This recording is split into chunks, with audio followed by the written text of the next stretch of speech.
It's been a long time since I left you video about a garage door to step through, but that's not the only thing that I had to do to my garage while you missed me. And I know you missed me because you told me. We'll have to get back to the garage part later though. I found myself at Richmond Dragway's second annual 2019 season opener 3 or 4 weeks ago. The first one was rained out, so it's the first one of the year. Anyway, confusing as heck, I know, believe me. Look, I just want to race this thing down the track, alright? Will you just please point me to the burnout box? Thank you. This is my first timed run of 2019 with the Elantra. I haven't changed anything on the car since last year except for the tire pressures. It still has last season's gas in it.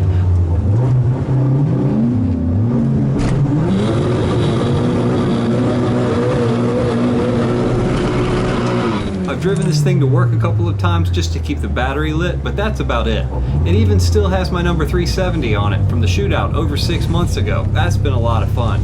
People keep offering me $370 for it. But anyway, first opportunity I've had to race this season, and this is the card I drew. Battle of the Four Doors.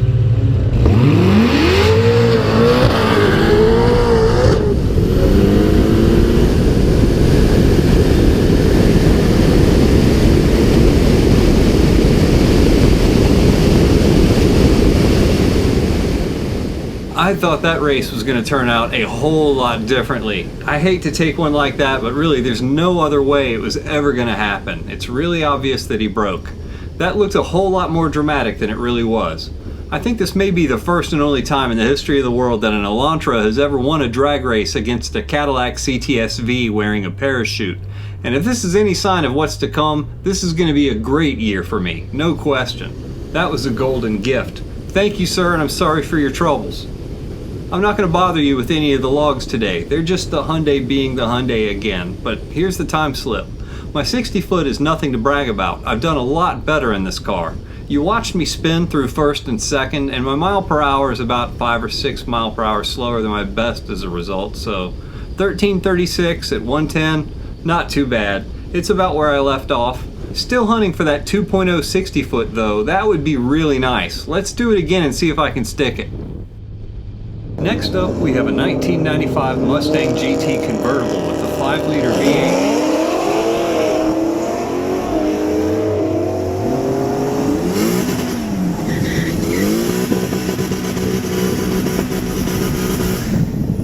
The owner stopped by to check out the Elantra and I got to talk to him. Cool guy.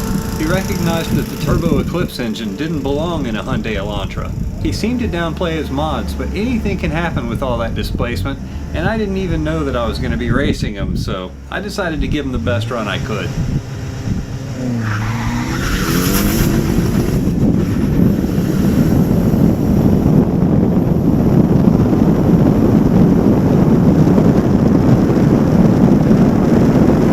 Oh man, that felt really good. Here's another view of that run.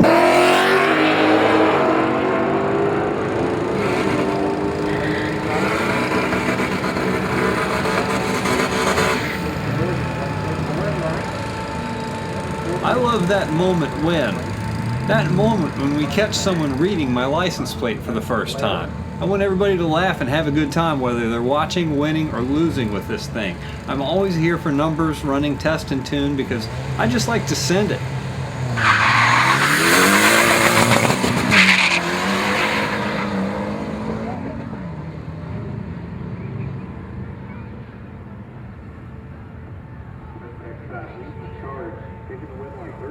Sweet! I backed up that 1300 pass from last season with a 13022 going 3 miles per hour slower. I almost hit 90 in the 8th. I spun that right tire like crazy all the way through first and a good bit of second. That right tire is only at 9 pounds now and it's a radial, so I don't really have a whole lot more I can do with it except for improve my driving or spend 10 times my car's book value on a limited slip differential. I spun just as much as the previous run and still put down a better 60 foot. 214 is still not the number I'm looking for though. Give me that 2.0 again, please. That would have done it. That's 2 for 2 right now, and this is turning into a great day racing so far. My third and final run of the day is against the BMW M3. I think it's a 2000 model, but I'm not the expert on all things auf Deutsch, just someone who appreciates them. That thing new cost more than Big Red did, and I recall Car and Driver magazine demonstrating them keeping pace with the same year's V8 Mustangs.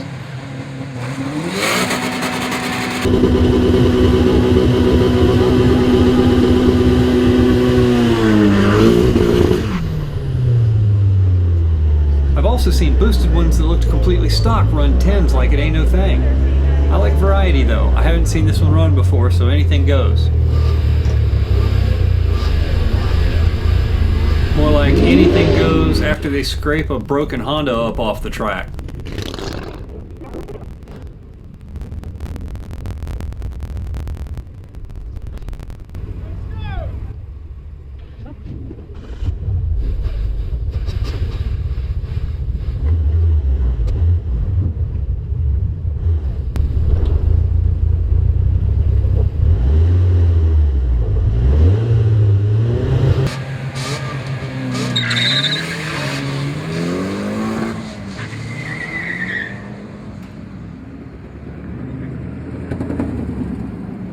That is my...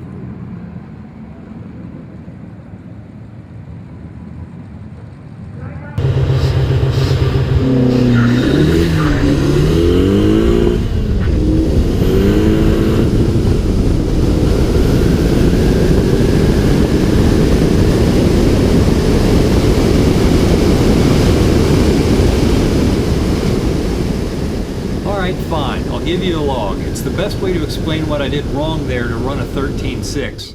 I goofy-footed the clutch prior to the 2-3 shift and triggered the no-lift to shift limiter, costing me all of my forward momentum. I shorted second and bogged third back up to a decent mile per hour, but that left foot just killed me. The car did exactly what it was told to do. Overall, I had a fantastic day. I made 3 winning passes, I got to hang out with my friends, Abe and Corin. I saw Matt Russell make some nasty passes in his Evo.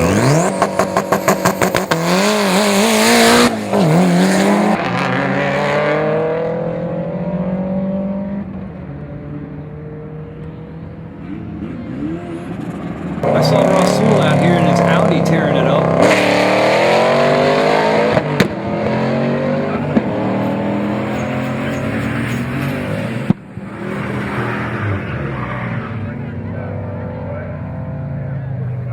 I even saw my cuz who drives the Bullfrog Camaro.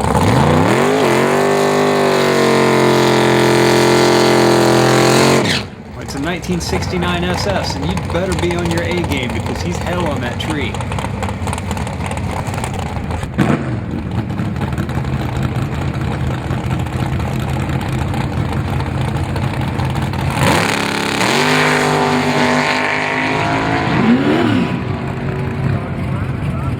.510 at 134 with the 023 on that reaction time launching it. You can learn a thing or two from this guy. In fact, let's back that one up and look at the launch in slow-mo. He explained all this to me before my first time out on a track, and it really helped me make more sense of the sport regarding reaction times. These are staging lights. You got pre-stage lights and staged lights. And there are beams of light across the track that trigger these bulbs. That's the driver's input mechanism to the track's timing system. The staged beam that runs across the track is the starting line. When you pull forward enough to light both sets of staging bulbs, your lane is activated and you're already racing even though you're still sitting still. If you have an opponent, then both lanes must be activated in order to start the race. Once the race has begun, a sportsman tree will give you 3 amber bulbs for the countdown to green.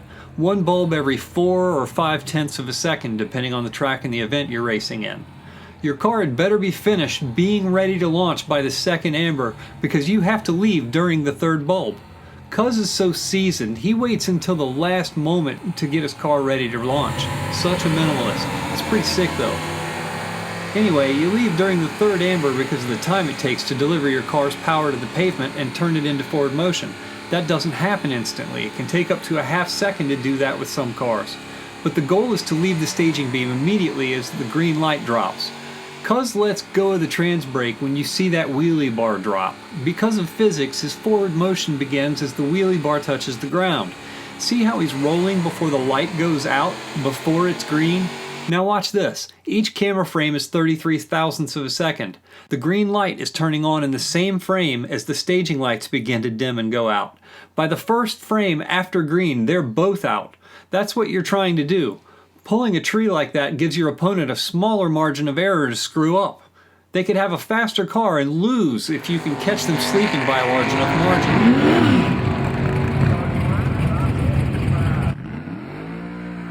Now let's see what Cuz Jr. does in his Junior Dragster class.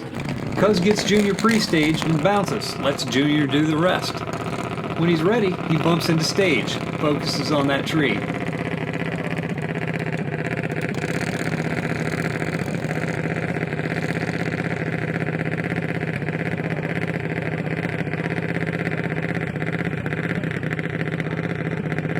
And cuts a great light. Look at that reaction time.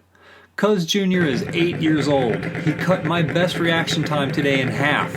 Goes on to run at 12:27 at 52.7 miles per hour. At least he got his 12s today. Seriously, let's go back and look at that in slow-mo on that one. Fully staged. Countdown started. Being a smaller car, it takes longer to clear the beams, and he's got that figured out. Leaves on 3. It takes 2 camera frames or 66 thousandths of a second before the staging lights are already going out. I don't care who you are, that's impressive. This one's got chip off the old block syndrome, and he's got 8 more years of practice ahead of him before he gets his driver's license. So all you old farts out there better be on your A game and watch out. Now, about that renovation. It started even before I was done with the edits in the last video. I moved straight onto it after the garage door. My cramped garage and shop space has really been getting the best of me, and the dirty 40-year-old unfinished walls were making the worst of my video's backgrounds. You remember that I was working on fixing that 3 years ago and made it all the way around to the workbench before having to stop and stuff cars back in here again. Well, I finally got a clear opportunity between projects to address this issue. I insulated and sheeted the walls around the workbench all the way to the corner. I have some electrical work to do over there, so I'm waiting until I finish the GSX build to do that. It's not hurting anything for now, leaving it like that. But this kicked off a cleaning spree where I hauled 2 truckloads of crap to the dump and cleaned up and organized all the rest. I had to. I needed the space because I need to build a clean room in here, and I need to keep it that way. It's not going to be surgical grade by any means. I just needed a space that would have clean air and no fallout or dust so that I can spend an unusual amount of time filming an engine assembly without contaminating it with foreign material. This is something I don't want to have to worry about. This part of the thing that I'm building is actually the ceiling. You'll see. The lighting in my garage sucks for the format that I'll be shooting. I had this weird idea to buy a 12-pack of LED 5/6-inch recessed lighting retrofit replacements for $86 because I didn't like the way exposed bulbs throw off a camera's light meter if it ends up in the shot. I bought the $22 hole saw bit for this thing because cutting out 12 holes with a jigsaw is a waste of time in editing. I don't even have any of the recessed light cans to install any of these things into. What I discovered with these lights is that you can bend and flip the clips around that would normally hold them into the recessed cans and use them to secure the fixture onto a flat surface because they're longer than the fixture. I used 12-2 Romex with outlet boxes, clamps, ceramic fixtures, and wood screws to put all this together. Altogether, the materials to build this entire clean room and add 12,000 lumens to my video space cost me around $370. I did not have a blueprint. It was a scratch your head, this goes here, that goes there kind of attempt that I'm really rather happy with, actually. It's less important how I did it than being able to tell you that I got it done because editing all this time gets me no closer to my goals. 6 hours of work, a video can turn into 2 weeks in a chair really fast, so I just did it. I wouldn't have to build stuff like this if I wasn't making YouTube videos. But I did it anyway. A lot of you were curious about what the garage door looked like in daylight. Well, there it is. Let's go in here and take a look at what I built, shall we?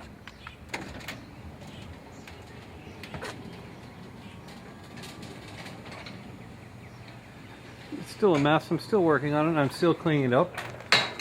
But here's the clean room.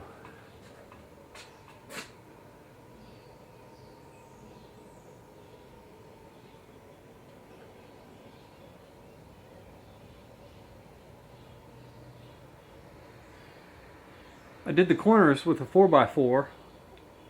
I wanted everything to be wooden framed, and I used a 2x6 for the doorway because it made all the pieces line up for me to build this flap. Stimpy, go answer the flap. As you can see, there's plenty of light in here. Everything's crystal clear. These are the lights I used. Parmita 1000 lumen 5.6 LED retrofit downlight. Shooting 5000K temperature, and I'm happy with that. Would prefer a little bit higher, but this is great. You can see the positive pressure is applied by this air filter, which causes everything to kind of balloon out a little bit. That's great, because if I come in here with anything that's dusty or that kicks up dust, it's going to blow out before the flap closes. I did put one small hole in the door so that excess pressure could be vented and it wouldn't blow the door open. Just give it a little bit of pressure relief there. If I change my mind, I'll tape it up. And you see the flap at the bottom here. I've got basically one long straight stick of wood with a magnet there on the back of it. Or yeah, that's a magnet. And I've got a little magnetic plate there, and the two of those things kind of grab each other a little bit and help keep it closed. Also the inner flaps. So this is one big solid piece. The inner flaps are split down the middle. They're attached halfway up the frame. You can see here, if I pull that out, they're attached halfway up the frame so that it keeps them lined up. And they've got little pieces of tape here full of huge washers, so it's got some weight to it to hold them down. And when you let go of it, the positive air pressure blows and seals all three layers of this together. And I say three layers because the outer edge of it, the plastic isn't trimmed all the way out. You can see there's an extra little layer there. So the door seals up against all three layers if you just walk away from it. That's what I wanted. A little bit of air blows out here on the workbench, and I made it so you can replace this paper if it gets dirty. I'm doing the same thing that I used to do with the paper. We've got a pegboard. I'm going to hang all my gaskets on that. We've got a white board for the blueprint and plenty of power to go around. Yeah, I've got 8 outlets in here. So it's 2 separate circuits. That's a great thing. So that'll come in handy. And to attach the plastic to this thing, all I really did was just use these little sticks of wood here. You can buy these things in bundles. We can't tell the joke. Don't get me demonetized, guys. Leave the comments alone. And around on the bottom here, you can see I've attached plastic on the floor and made this thing completely airtight, essentially. When I hung this thing from the ceiling, basically all I did was take a couple of 2x2s right along the top edges of it, were nice and level, and screwed those into the wall, set this thing up there, set the 4x4 post, screwed everything together and braced it off of 8-foot timber into the walls. That's just 2x2s everywhere aside from the doorway. That was nice, cheap, easy, quick solution. It got the job done. I had a good time cleaning in here. The bench vise has been completely scoured with Recaro and polished and cleaned up, and got all the dust and everything blown and brushed and everything out of it. Got all the old paint off of it, and actually even filed down the jaws a little bit to make sure they're nice and flush. And this isn't the only thing I get to show you guys. So let's go back out here. Oh, before we talk about what's on this workbench here. Up high, I got a light switch for this whole entire thing, and these dim beautifully. I don't know how that looks from inside there, but as you can see, I've got a really good range of dimming capabilities, and they don't seem to flicker to my eyes. We'll see what that looks like on video. Maybe I'll try it again.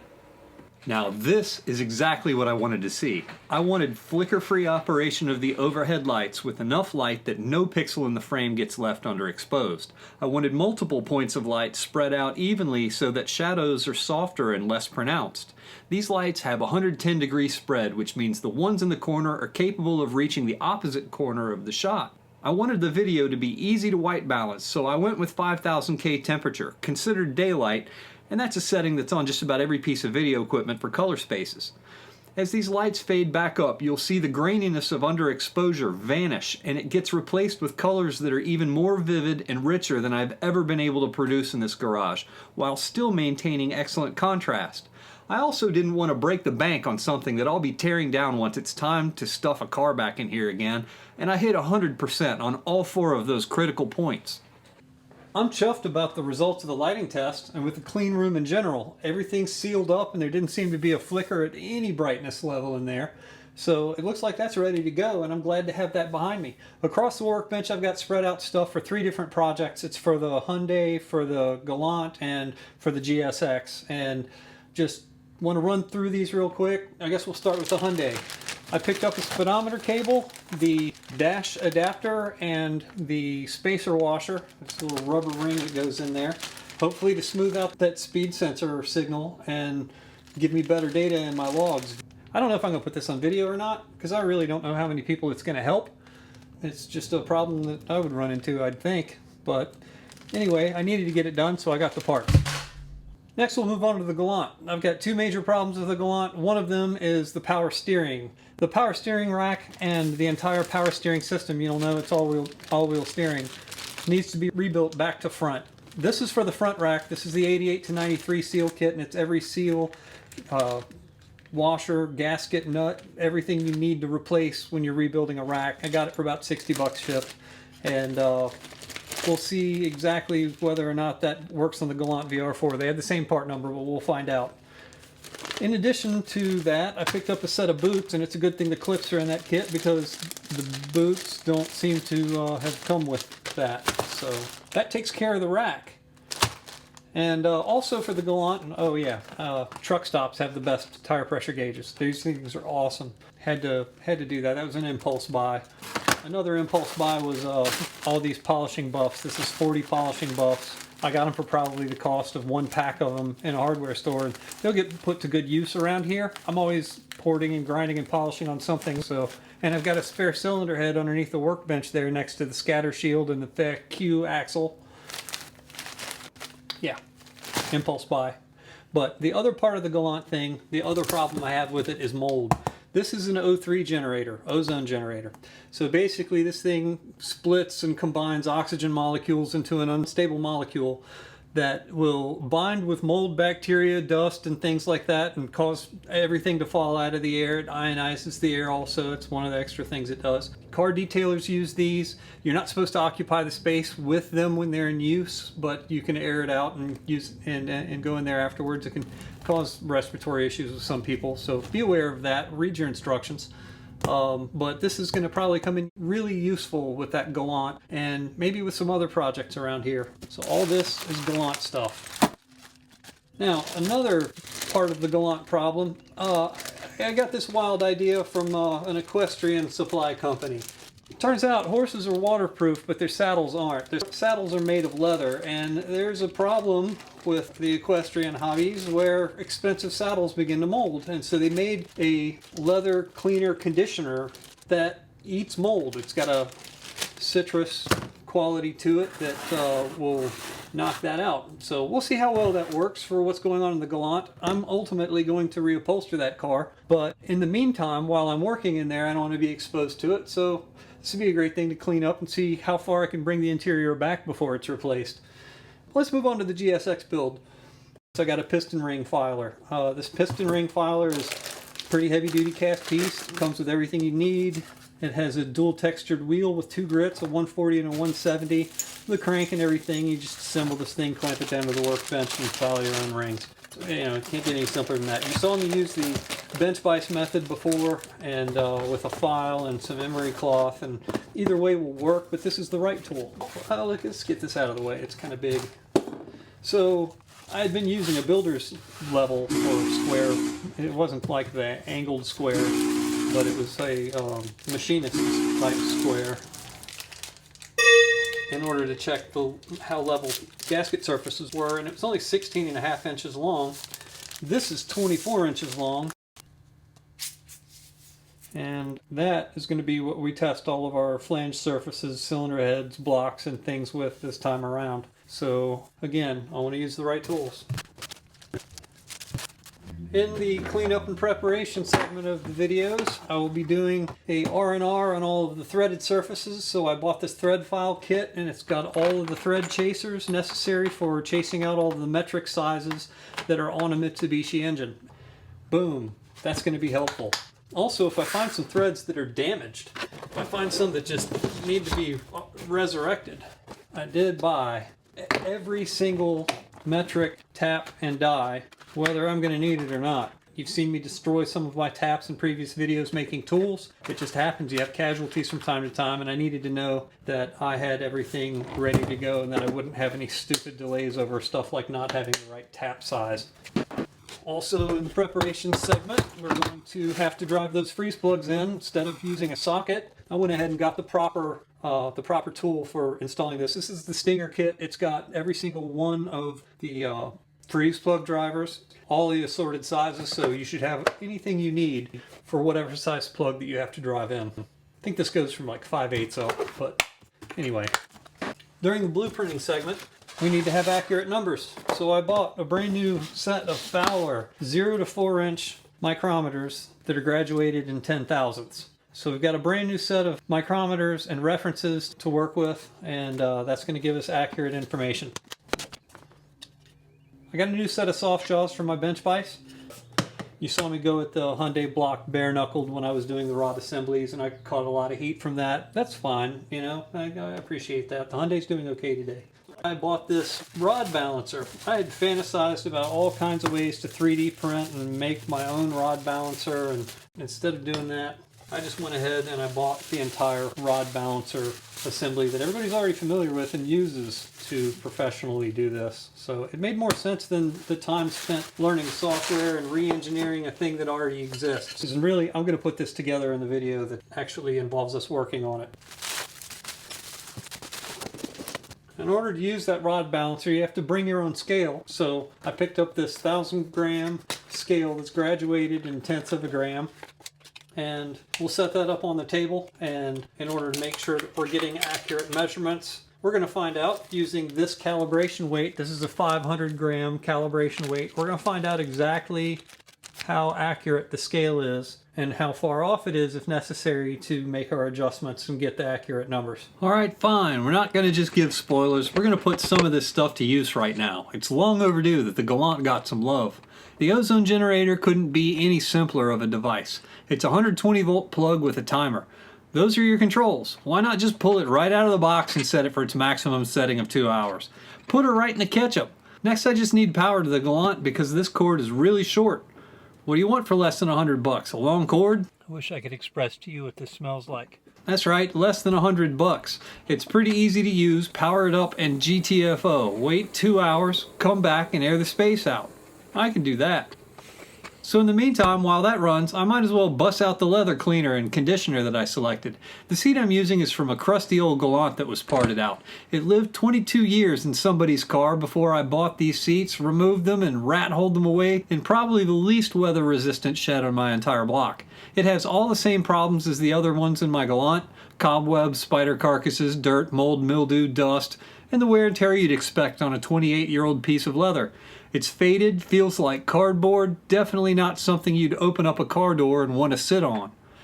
This seat is already very, very dry. It was recommended to set it out in the sun because UV rays kill mold, but I didn't do that. This one was previously in front of a window. The ones I have in the Galant have been baking for 6 years uncovered now, so when I clean those up, I'm not sure what a difference a couple of hours in the sun would make.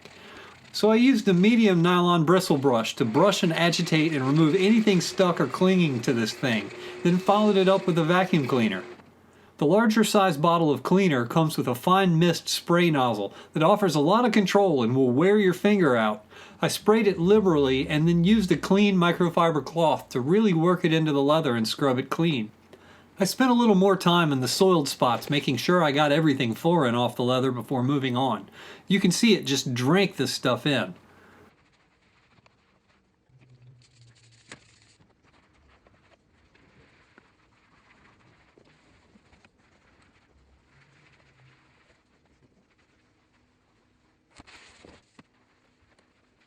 Then to apply the conditioner, I just used another clean lintless cloth. Some say to use a sponge. Either way, you just dab a little and spread it around on the surface. How much to use?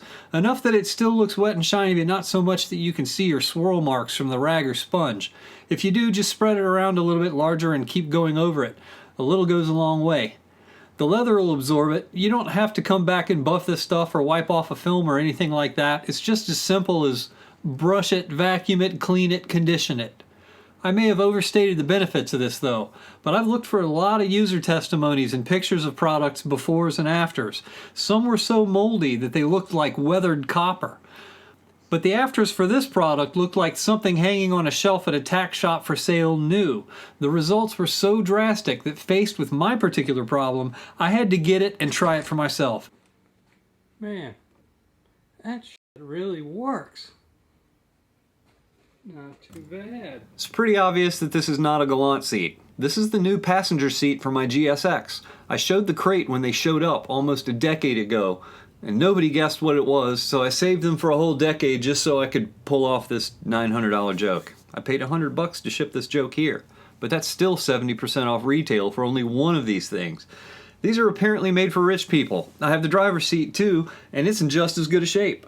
But would you just look at how the crusty, nearly 30-year-old Galant seat's leather now compares to that flawless Recaro that I bought out of a totaled low-mile Evo and then stored away from UV rays for a decade inside a climate-controlled room. These results are rich. There's not a spot or a stain left on it, and no discoloration at all where there was previously mildew. None. Of course, I'm dying to see what it'll do to the rest of that leather interior that's inside the Galant right now. The interior that I'll ultimately be replacing, but that would be another one of those time-consuming things that doesn't bring me any closer to accomplishing my goals. Speaking of time, it's been 2 hours now. Time to air the car out. I let it sit like this for a while, but there's a small problem right now with the back doors that I need to address in order to move on. Bugga! Ultraviolet rays and plastic don't mix. The plastic snapped right where the shadow landed across the back of the lock, level with the door. Not on this door, but on both of the back doors, leaving them both locked and closed. Sure, power locks, whatever, this doesn't have a battery in it, and it hasn't for more than a few minutes over the last 12 years. I have new locks and door cards from part out that I can replace these with, but for now I'm just using a couple of self-tapping screws so that I can get in and out of it. Typically getting into this car is an offensive act, odoriferous, cringe-inducing. After just 1 2-hour treatment with this ozone generator, it's completely eliminated all of the offensive odors.